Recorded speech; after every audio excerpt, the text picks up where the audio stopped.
بسم اللہ الرحمن الرحیم۔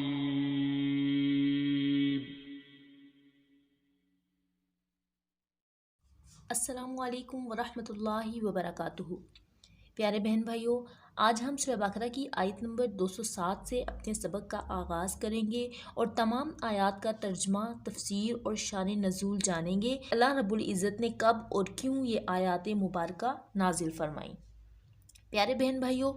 حدیث مبارکہ میں ہے کہ جس جگہ پر قرآن پاک کی تلاوت کی جائے یا قرآن پاک کو سمجھا جا رہا ہو تو اللہ کے مقدس فرشتے اس جگہ کو اپنے نورانی پروں سے گھیر لیتے ہیں، اور جب تک انسان قرآن پاک میں مشغول رہتا ہے، اس کا علم حاصل کرنے میں مشغول رہتا ہے، تب تک اللہ کی رحمتیں اور برکتیں اس شخص پر نازل ہوتی رہتی ہیں۔ تو پیارے بہن بھائیوں، ویڈیو میں آخر تک میرے ساتھ جڑے رہیں اور اللہ تعالیٰ کی طرف سے نازل ہونے والی رحمتوں اور برکتوں میں حصہ دار بن جائیں انشاءاللہ عز و جل۔ اپنا سبق شروع کرتے ہیں۔ اعوذ باللہ من الشیطان الرجیم، میں اللہ کی پناہ مانگتی ہوں شیطان مردود سے۔ بسم اللہ الرحمن الرحیم، اللہ کے نام کے ساتھ جو بہت مہربان اور نہایت رحم فرمانے والا ہے۔ وا اور من الناسی لوگوں میں سے، من یشری جو کہ بیچ دے، نفسہ اپنی جان کو، اور لوگوں میں سے جو بیچ دے اپنی جان کو، ابتغاء حاصل کرنے کے لیے، مرضات اللہ اللہ کی رضا۔ اور کوئی آدمی یعنی لوگوں میں سے کوئی آدمی جو اپنی جان کو بیچ دے اللہ کی رضا حاصل کرنے کے لیے، تو واللہ تو بے شک اللہ رؤوف مہربان ہے، بالعباد اپنے بندوں پر، بس بے شک اللہ اپنے بندوں پر مہربان ہے۔ اب مکمل آیت مبارکہ ہے کہ اگر کوئی بندہ اپنی جان کو بیچ دیتا ہے اس لیے کہ وہ اللہ کی رضا کو حاصل کر لے، تو پس بے شک اللہ اپنے بندوں پر بہت مہربان ہے۔ اب اس آیت مبارکہ کو سمجھنے کے لیے اس کا شان نزول جان لیتے ہیں کہ اللہ رب العزت نے یہ آیت مبارکہ کیوں نازل فرمائی، اس کی وجہ کیا ہے، اس کا سبب کیا ہے۔ تو یہ جاننے کے لیے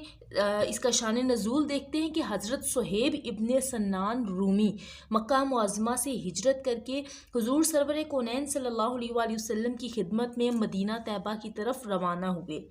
مشرکین قریش کی ایک جماعت نے آپ کا تعاقب کیا تو آپ سواری سے اترے اور ترکش سے تیر نکال کر فرمانے لگے، اے قریش، تم میں سے کوئی بھی میرے پاس نہیں آ سکتا جب تک کہ میں تیر مارتے مارتے تمام ترکش خالی نہ کر دوں،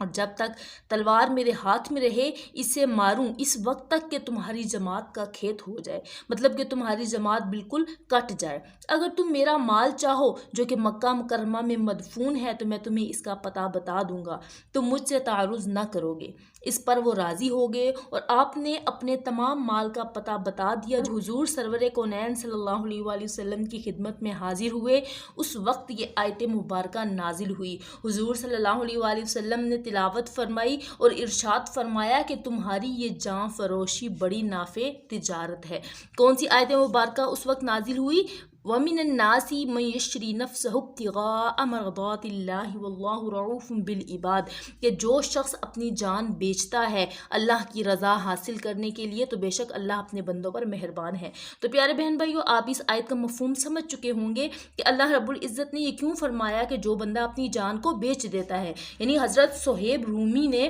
اپنی جان کو اللہ کی رضا حاصل کرنے کے لیے، جان سے مراد یہ کہ اپنے مال کو، کیونکہ نبی صلی اللہ علیہ وآلہ وسلم کی امت کو آزمائش کے لیے مال کو کہا گیا ہے کہ مال سے ان کی آزمائش ہوگی، اور چند چیزیں اور بھی ہیں۔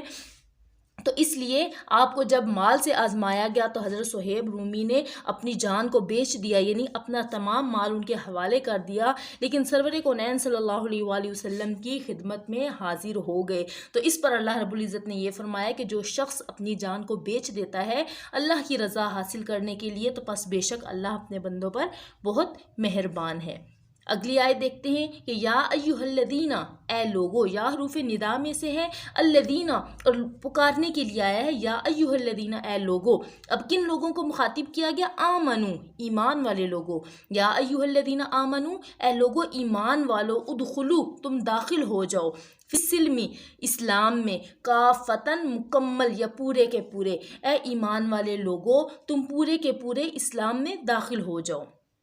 اب اگر ہم یہ دیکھیں کہ آیت مبارکہ میں مومنین کو، ایمان والوں کو مخاطب کیا گیا ہے، اور ساتھ ہی ساتھ یہ بھی کہا جا رہا ہے کہ پوری طرح اسلام میں داخل ہو جاؤ، تو اس کو سمجھنے میں تھوڑی مشکل ہو رہی ہے کہ اللہ رب العزت نے دو چیزیں، متضاد چیزیں ایک آیت مبارکہ میں فرما دی۔ تو اس کو سمجھنے کے لیے اس کا شان نزول دیکھ لیتے ہیں کہ اللہ رب العزت نے مومنین کو یہ کیوں کہا کہ تم پوری طرح اسلام میں داخل ہو جاؤ۔ شان نزول اس کا یہ ہے کہ اہل کتاب میں سے عبداللہ بن سلام اور ان کے اصحاب حضور سید عالم صلی اللہ علیہ وآلہ وسلم پر ایمان لانے کے بعد شریعت موسوی کے بعض احکامات پر قائم رہے۔ شنبہ کی تعظیم کرتے، اس روز شکار سے اجتناب لازم جانتے، اور اونٹ کے دودھ اور گوشت سے پرہیز کرتے تھے، اور یہ خیال کرتے تھے کہ یہ چیزیں اسلام میں تو مباح ہیں، یعنی جائز ہیں، ان کا کرنا ضروری نہیں، اور تورات میں ان کا اجتناب لازم کیا گیا ہے، تو ان کے ترک کرنے میں اسلام کی مخالفت بھی نہیں ہوگی اور شریعت موسوی پر عمل بھی ہوتا رہے گا۔ اس پر اللہ رب العزت نے یہ آیت مبارکہ نازل فرمائی اور ارشاد فرما دیا کہ اے ایمان والے لوگو، تم پوری طرح اسلام میں داخل ہو جاؤ، یعنی اسلام کے احکامات کا پورا اتباع کرو، یعنی تورات کے احکامات منسوخ ہو گئے، اب ان سے تمسک نہ کرو، یعنی پوری طرح کیا کرو، اسلام میں داخل ہو جاؤ، جو چیزیں اسلام میں جائز ہیں ان کو جائز سمجھو، اور جن سے منع کیا گیا ہے ان سے منع ہو جاؤ۔ ساتھ ہی اگلے حصے میں اللہ رب العزت نے فرمایا وَلَا تَتَّبِعُوا، اور تم نہ پیروی کرو خطواتی، قدموں کی، شیطان کے قدموں کی پیروی نہ کرو، یعنی شیطان جو کچھ تمہیں سکھاتا ہے، جو وسوسے اور شبہات تمہارے دلوں میں ڈالتا ہے، تم اس کی پیروی نہ کرو، اس کی بات کو نہ مانو، اِنَّهُ، بے شک وہ، لکم تمہارے لیے، عدوٌ، دشمن ہے، مبین، کھلا یا واضح دشمن ہے، بے شک شیطان اپنے احکامات کے ذریعے تمہارا واضح دشمن ہے۔ فَإِن، پس اگر زللتم، تم پھسل جاؤ یا بہک جاؤ، من سے بعد ما، جب کہ جاءتکم، تمہارے پاس آ جائے بینات، واضح نشانیاں، فَاعْلَمُوا، پس تم جان لو، ان اللہ، پس بے شک اللہ تعالیٰ، عزیز، زبردست، حکیم، حکمت والا ہے۔ تو اے لوگو، اگر تم اس وقت جب کہ تمہارے پاس واضح نشانیاں اللہ کی طرف سے آ جائیں، اس کے بعد اگر تم لرزو گے یا تم ڈگمگاؤ گے، تو پس بے شک تم جان لو کہ اللہ تعالیٰ بہت زبردست حکمت والا ہے۔ یعنی جب اللہ تعالیٰ نے قرآن پاک کو نازل فرما دیا، اپنے روشن اور واضح احکامات کو نازل فرما دیا، تو اس کے بعد تمام پہلے احکامات منسوخ ہو چکے ہیں، تمام شریعت جو اسلام سے پہلے کی شریعت تھی وہ سب منسوخ ہو چکی ہے، اس لیے تم پورے کے پورے ایمان میں داخل ہو جاؤ، اور جو کچھ اللہ اور اللہ کے رسول حکم دے رہے ہیں تم اس پر عمل کرو، اور شیطان جو تمہیں وسوسے یا تمہارے طرف جو اپنے وسوسے ڈالتا ہے، تم ان پر کان نہ دھرو، ان کی باتوں کو نہ مانو، لیکن اگر تم اس کی باتوں کو مانو گے اور تم بظاہر تو ایمان والے ہوگے، لیکن تم اپنے دل کے اندر جو ہے وہ اسلام سے بغض رکھو گے، یا تم اندر سے خفیہ چال چلو گے، تو پس بے شک جان لو کہ اللہ تعالیٰ زبردست حکمت والا ہے۔ حل کیا ینظرون، انتظار میں ہیں، الا مگر ان یہ کہ یاتیہم، ان پر عذاب آ جائے، اللہ کی طرف سے، یا وہ اس انتظار میں ہے کہ اللہ کی طرف سے ان کا عذاب آ جائے۔ اب کیسا عذاب آ جائے؟ فی میں ظلال، سائے میں، من الغمام، بادلوں کے سائے میں ان پر عذاب آ جائے۔ کیا وہ اس انتظار میں ہے کہ اللہ کی طرف سے ان کے لیے ایک چھائے ہوئے بادلوں والا عذاب آ جائے؟ والملائکۃ، اور فرشتے اتریں، کون سے فرشتے اتریں؟ جو کہ عذاب پر مقرر ہیں، وقضی الامر، اور تمام کام ہو چکے، یعنی اللہ رب العزت نے جو تقدیر لکھ دی ہے وہ اللہ پاک نے لکھ دی ہے۔ اور کیا تم یہ چاہتے ہو کہ جب اس کی واضح اور روشن آیات نازل ہو چکی ہیں، احکامات نازل ہو چکے ہیں، اس کے باوجود تم پھسل کر اس انتظار میں ہو کہ تم کیا کرو کہ تمہاری طرف اللہ کی طرف سے عذاب نازل ہو جائے؟ کیسا عذاب نازل ہو جائے؟ چھائے ہوئے بادلوں کا عذاب نازل ہو جائے، یا تمہاری طرف عذاب کے فرشتے اتریں، تو جان لو کہ تمام کام ہو چکے ہیں۔ وَإِلَى اللَّهِ، اور اللہ ہی کی طرف، ترجع الامور، تمام کاموں کو رجوع کرنا ہے، یعنی ہر چیز کو اللہ ہی کی طرف لوٹ کر جانا ہے۔ سل، پوچھو، بنی اسرائیل سے پوچھو، بنی اسرائیل سے کم کتنے ہی آتے نہ ہم نے ان کو دی من سے آیاتن نشانیاں بیناتن واضح یا روشن، پس بنی اسرائیل سے پوچھو کہ ہم نے کتنی ہی انہیں روشن نشانیاں دیں، ومن اور جو یبدل بدل دے نعمت اللہ کی نعمت کو، من سے بعد ما جب کہ جاءت وہ اس کے پاس آ جائے، فإن اللہ پس بے شک اللہ تعالیٰ شدید العقاب سخت عذاب والا ہے۔ تو تم بنی اسرائیل سے پوچھو کہ ہم نے انہیں کتنی ہی نشانیاں دی، پس جو اللہ کی آیات کو، اللہ کی نعمتوں کو بدل دے اس کے بعد کہ وہ اس کی طرف آ جائیں، تو پس بے شک اللہ تعالیٰ کا عذاب بہت سخت ہے۔ پیارے بہن بھائیو، اس آیت میں مبارکہ میں اللہ رب العزت نے بنی اسرائیل پر جو انعامات کیے ہیں ان کا ذکر کرتے ہوئے فرمایا کہ ہم نے بنی اسرائیل کو کیا کیا نعمتیں نہیں دی۔ تم ان سے پوچھ سکتے ہو کہ کون کون سی نعمت ان کو نہیں دی گئی، لیکن انہوں نے ہماری نعمتوں کو بدل دیا، انہوں نے ہمارے احکامات کو بدل دیا، اور انہوں نے ہمارے انبیاء کو قتل کر دیا، اور انہوں نے احکامات ماننے سے انکار کر دیا۔ پس بے شک بنی اسرائیل اور تمام لوگوں تم یہ جان لو کہ اللہ کا عذاب بہت سخت ہے۔ زُجِّنَا آراستہ کی گئی، للذین ان لوگوں کے لیے، کفروا جنہوں نے کفر کیا، جن لوگوں نے کفر کیا ان کے لیے آراستہ کی گئی۔ کیا آراستہ کی گئی؟ حیات الدنیا، دنیا کی زندگی ان کے لیے آراستہ کر دی گئی۔ جن لوگوں نے کفر کیا ان کے لیے زندگی آراستہ کر دی گئی۔ وَيَسْخَرُونَ اور وہ تمسخر اڑاتے ہیں یا وہ مذاق کرتے ہیں یا وہ ہنستے ہیں، من الذین ان لوگوں پر آمنو جو ایمان لائے۔ اور کافروں کے لیے اللہ نے ان کی ظاہری دنیا کو، دنیا کی زندگی کو آراستہ کر دیا، اور وہ مومنین پر ہنستے ہیں، ان کا تمسخر اڑاتے ہیں۔ والذین اور وہ لوگ اتقوا جو پرہیزگار ہیں، فوقہم ان کے اوپر یوم القیامتی، اور جو لوگ پرہیزگار ہیں وہ ان کے اوپر ہوں گے یوم القیامتی، قیامت کے دن۔ واللہ اور اللہ یرزق رزق دیتا ہے، من یشاء جس کو چاہتا ہے، بغیر حساب بغیر حساب کے، اور اللہ جسے چاہتا ہے بغیر حساب کے رزق دیتا ہے۔ تو پیارے بہن بھائیو، اس آیت مبارکہ میں اللہ رب العزت نے واضح طور پہ یہ فرما دیا کہ کافروں کے لیے اللہ نے دنیا کی زندگی کو خوبصورت بنا دیا ہے، رنگین کر دیا ہے، کیونکہ وہ اپنے اللہ رب العزت جب کسی کے ساتھ بھلائی کا ارادہ فرماتا ہے تو اسے دین کی سمجھ عطا فرما دیتا ہے، لیکن جن کی آنکھوں پر، کانوں پر اور دلوں پر مہر اور پردے ہوں تو اللہ رب العزت ان کی رسی کو دراز فرما دیتا ہے۔ بعض اوقات ہم دیکھتے ہیں کہ کفار ہیں یا غیر مسلم ہیں یا غیر مذہب کے لوگ ہیں، لیکن ان کے پاس دنیا کی بے شمار نعمتیں موجود ہیں، ہر قسم کی آسائش ان کے پاس موجود ہے، لیکن مسلمان سختیوں میں اور آزمائشوں میں مبتلا ہیں۔ تو پیارے بہن بھائیوں، یہ گھبرانے کی نہیں بلکہ خوشی کی بات ہے کہ اللہ رب العزت خود فرما رہا ہے کہ اللہ تعالیٰ نے کافروں کے لیے دنیا کی زندگی کو رنگین کر دیا، یعنی اللہ رب العزت نے اگر مومنین کو کوئی کمی رکھی ہے دنیا کی زندگی میں تو یہ خوش ہونے کا مقام اس لیے ہے کہ اللہ رب العزت نے ہمارے ایمان کو قبول فرمایا ہے، اور اس کا صلہ ہمیں آخرت میں ضرور ملے گا۔ اور جیسا کہ اللہ رب العزت نے اگلے ہی آیت کے اگلے ہی حصے میں فرما دیا کہ والذین اتقوا فوقہم، اور جو پرہیزگار لوگ ہیں، جو ایمان والے لوگ ہیں، جن کو دنیا کی زندگی میں تنگی کا سامنا ہوا تو کیا ہوگا؟ فوقہم، وہ ان کے اوپر ہوں گے، یوم القیامتی، قیامت کے دن ان کے اوپر ہوں گے۔ یعنی دنیا کی زندگی میں تو کفار کے لیے آرام، آسائش اور سکون ہے، لیکن وہ زندگی جو کہ قیامت کی زندگی ہے، جو ہمیشہ ہمیشہ رہنے والی ہے، جس کے ختم ہونے کا کوئی امکان نہیں ہے اور نہ ہی وہ کبھی ختم ہوگی، تو اس زندگی میں کیا ہوگا کہ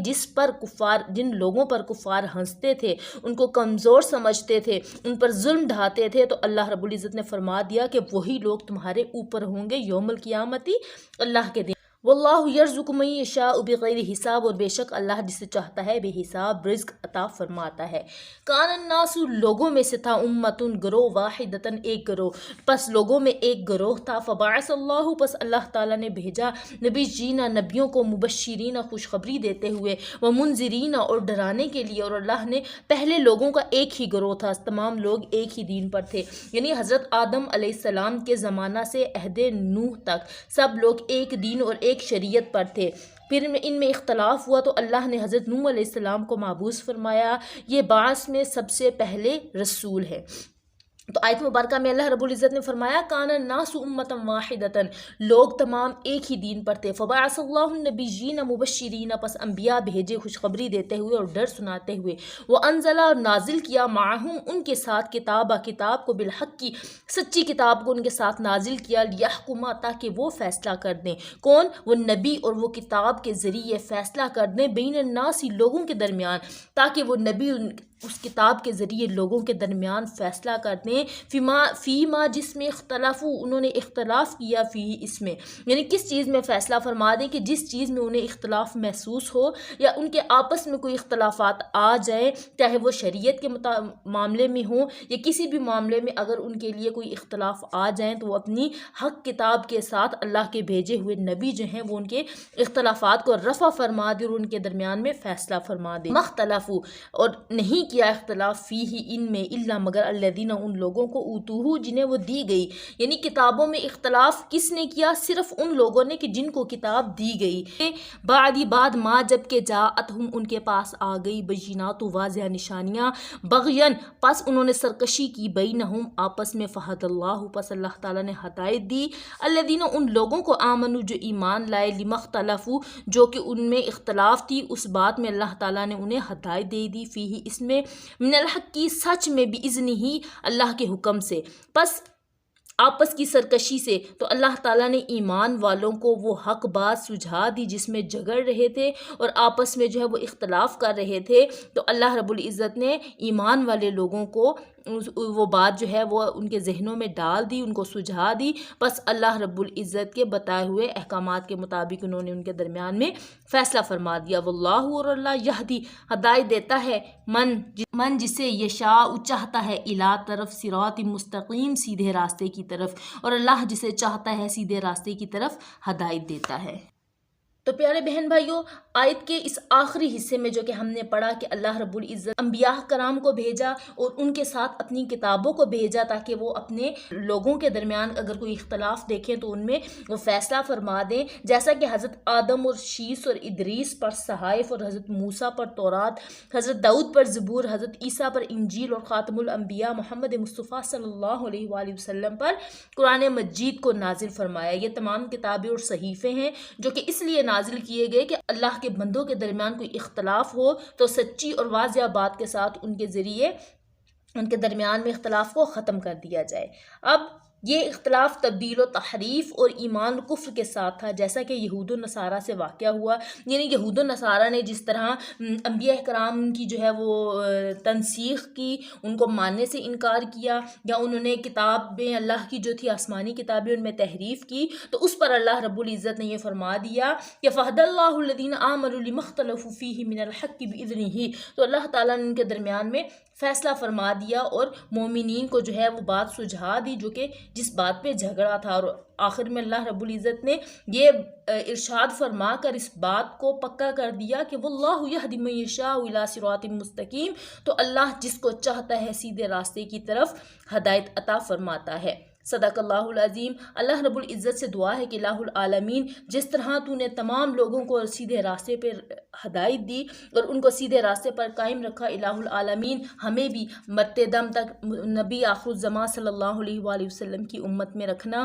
اور ہمیں اپنے ایمان پر ثابت قدم رہنے کی توفیق عطا فرما اور ہمارا پڑھا پڑھایا قبول و منظور فرما، آمین ثم آمین۔ امید ہے کہ آج کی ویڈیو آپ کو پسند آئی ہوگی۔ ملتے ہیں ایک نئی ویڈیو کے ساتھ، تب تک دعاؤں میں یاد رکھیے گا۔ جزاک اللہ خیرہ۔ اللہ حافظ۔